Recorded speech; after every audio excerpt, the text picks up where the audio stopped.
काशी में ज्ञानवापी मस्जिद के सर्वे को लेकर बवाल मचा हुआ है। मस्जिद में सर्वे का काम पूरा होने के साथ ही हिंदू पक्ष ने मस्जिद के अंदर 12 फीट के शिवलिंग मिलने का दावा किया। हिंदू पक्ष के इस दावे के बाद वाराणसी कोर्ट ने उस जगह को सील करने का आदेश जारी किया, लेकिन कोर्ट के इसी आदेश पर अब विवाद शुरू हो गया है। क्यों और कैसे, चलिए इस वीडियो में आपको बताते हैं।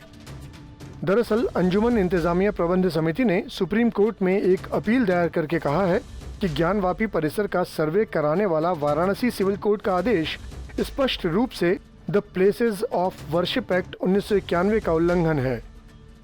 वहीं AIMIM अध्यक्ष असदुद्दीन ओवैसी ने भी कोर्ट के आदेश को गैरकानूनी और गलत बताया है। उन्होंने इसे 1991 के एक्ट का उल्लंघन बताया। ओवैसी ने कहा कि कोर्ट के ऑर्डर को मैं मुसलमानों के इंस्टीट्यूशन पर हमला करार देता हूं। उन्होंने कहा कि सुप्रीम कोर्ट के फैसले के खिलाफ निचली अदालत ने फैसला सुनाया है। लोअर कोर्ट को ये अधिकार नहीं है कि वो उच्चतम न्यायालय के फैसले के खिलाफ जाए। अब आपको बताते हैं कि ये प्लेसेस ऑफ वर्शिप एक्ट 1991 क्या कहता है। ये कानून कहता है कि देश की आज़ादी के वक्त यानी 15 अगस्त 1947 को जो धार्मिक स्थल जिस स्थिति में था और जिस समुदाय का था, वो भविष्य में भी उसी का रहेगा। बिल्कुल आसान भाषा में ऐसे समझिए कि अगर कहीं मंदिर है तो वहाँ मंदिर ही रहेगा और कहीं मस्जिद है तो वहाँ मस्जिद ही रहेगी। इसमें कोई फेरबदल नहीं होगा। ये कानून 11 जुलाई 1991 को लागू किया गया। उदाहरण के तौर पर ज्ञानवापी मस्जिद की ही बात करते हैं। अगर ये साबित भी हो जाता है कि वहाँ पर पहले मंदिर बना हुआ था, तो भी इस कानून का सेक्शन 3 कहता है कि अगर 15 अगस्त 1947 को वहाँ मस्जिद थी तो उसमें कोई भी बदलाव नहीं किया जाएगा। अगर कोई भी व्यक्ति इस एक्ट के सेक्शन 3 का उल्लंघन करता है तो उसे 3 साल तक की सज़ा और जुर्माना भरना पड़ सकता है।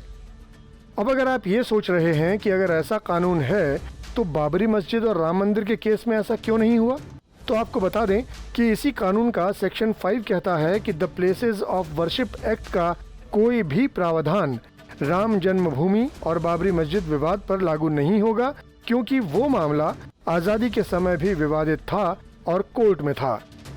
तो फिर आखिर ऐसा कानून लाने की ज़रूरत क्यों पड़ी?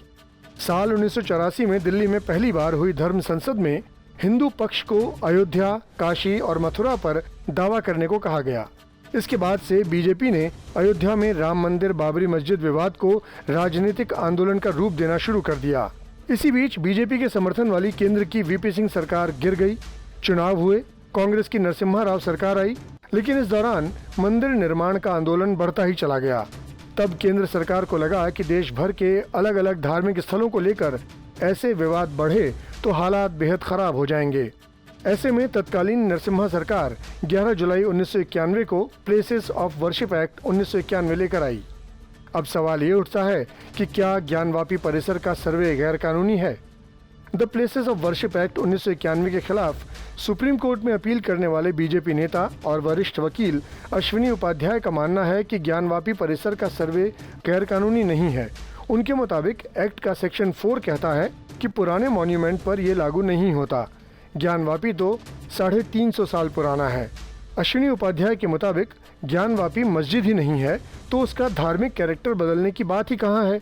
मुस्लिम लॉ के मुताबिक मस्जिद उसी ज़मीन पर बन सकती है जो खुद की हो, दान की हो या खरीदी गई हो और उस पर पहले से कोई स्ट्रक्चर ना हो। ऐसे में ज्ञानवापी को मस्जिद नहीं कहा जा सकता। हमारे इस वीडियो को लेकर आपकी क्या राय है, कमेंट सेक्शन में हमें लिखकर ज़रूर बताएं। साथ ही देश और दुनिया की तमाम बड़ी खबरों के लिए सब्सक्राइब करें हमारा YouTube चैनल आज तक।